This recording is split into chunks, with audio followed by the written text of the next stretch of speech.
Hello mga ka-Shanghai! Bali ngayong araw nga ay gaganapin ng birthday nga ni Shanghai. Pauwi na nga rin kami dito ng panganay kong anak dahil nga nagpasama ako sa kanya mamili sa palengke. Sobrang bilis nga lang talaga ng panahon dahil nga dati nga baby nga lang yan pero ngayon nakakatulong ko na nga siya sa mga ganitong bagay. Bali dito nga ay pauwi na nga kami sa bahay. Pag-uwi nga namin sa bahay ganito naman ang aking ginawa. Hinugasan ko nga lang muna ito mga manok na ito para nga ma-marinate ko na, maibabad ko na nga para mas masarap nga siya. Dito nga ay wala naman ako masyadong niluto. Nagluto nga lang ako ng spaghetti at ito nga pritong manok para nga sa handa ni Shanghai. Mga juice at mga loot bags na ginawa ko nga at simpleng cake nga lang para nga sa handa ni Shanghai. Dahil nga request nga rin ni Shanghai na sa school nga raw siya magbe-birthday. Pagkatapos ko nga hugasan ng mga manok na yon at ibabad, ito naman nga ang aking sunod na ginawa. Isa nga rin talaga ito sa masarap gawin kapag may mga birthday party na inihahanda. Ang gumawa nga ng mga loot bags candies. Di ba mga ka-Shanghai, tama nga ako, isa nga sa pinakamasarap nga gawin ng mga ganito ang magbalot ng mga loot bags candy. Natatawa nga ako dito dahil nga dati ang budget ko nga lang dito sa mga loot bags na to ay 300 lang. Sa 300 na yun ay marami na nga rin akong magagawa nun. Pero ngayon natatandaan ko, umabot ata ako dito ng 800 plus. Wala nga tayong magagawa dahil nga lahat ay nagtataasan na, pati nga ang gas, grabe.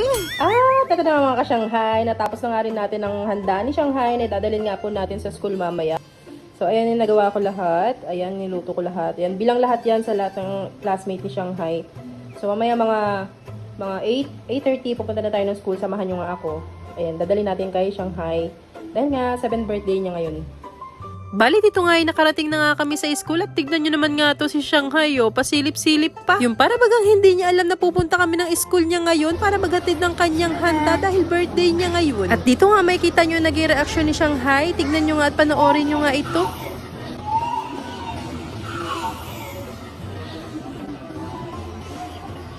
Hindi ko nga rin talaga akalain na magiging ganito ang reaksyon ni Shanghai. Dahil kitang-kita talaga at hindi nga maitatago ang sayang nararamdaman ni Shanghai. Bilang isang nanay, aminin talaga natin na kapag naibibigay natin yung mga bagay na gusto ng mga anak natin ay dobling ang sayang nararamdaman natin. Dito nga makikita natin na si Shanghai tumitingin nga sa akin. At talaga namang maluha-luha din ako dito sa part na ito. Hala, naiiyak ang babae. Habang kasing pinagmamasdan ko si Shanghai dito, tumitingin sa akin habang binibidyohan ko siya. Hindi ko nga alam pero kasi mayat-maya nga siya tumitingin dito sa akin sa camera. At kitang-kita nga sa mga mata niya na parang sinasabi niya maraming salamat po. Itong si Shanghai nga po kasi mga ka-Shanghai ay 7th birthday niya ngayon. At malayo pa nga lang po ang birthday niya. Talaga namang hiniling nga po niya sa amin na sana daw sa school nga daw po siya mag-birthday. Syempre bilang magulang nga ni Shanghai, talaga namang kahit wala nga ay talagang ipipilit na magkaroon para lang maibigay ang mga hiling niya. Bale ito kasi si Shanghai, alam naman natin na sa kanya talaga itong account na ito. At syempre sa kanyang account, so ibig sabihin siya nga ang nagtatrabaho para nga dito.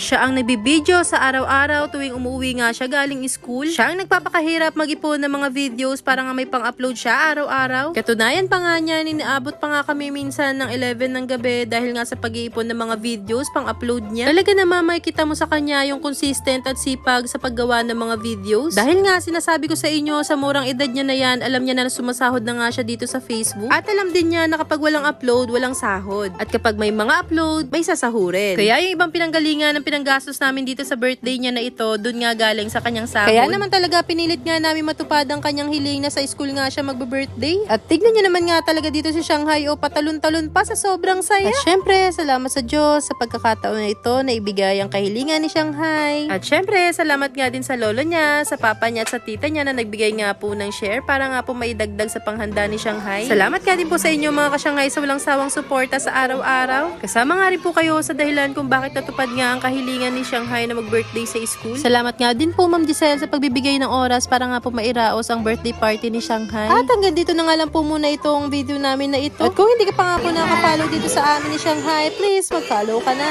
Bye!